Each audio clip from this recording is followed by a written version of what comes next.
ఉచిత బస్సు పథకంపై గందరగోళం సృష్టించేందుకు వైఎస్ఆర్సీపీతో పాటు ఆ పార్టీ అనుబంధ మీడియా చేసిన తప్పుడు ప్రచారాన్ని తిప్పికొట్టాలని టీడీపీ నేతలకు సీఎం నారా చంద్రబాబు నాయుడు స్పష్టం చేశారు.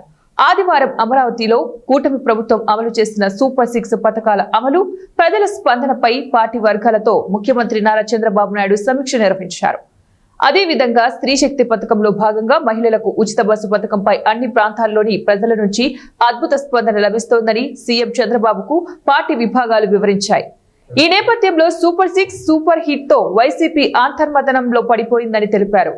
దీంతో ఆ పార్టీ తప్పుడు ప్రచారానికి దిగుతోందని సీఎం కు పార్టీ వర్గాలు సోదాహరణగా వివరించాయి. ఈ నేపథ్యంలో పార్టీ నేతలకు సీఎం పై విధంగా స్పష్టమైన ఆదేశాలు ఇచ్చారు. అలాగే పథకాల అమలులో ఎమ్మెల్యేలు, మంత్రులు విధిగా భాగస్వాములు అయ్యేలాగా చూడాలని పార్టీ యంత్రాంగానికి ఆయన సూచించారు. ప్రజలతో మమేకం కావడం ద్వారానే పథకాలకు ప్రభుత్వానికి మంచి పేరు వస్తుందని వ్యాఖ్యానించారు.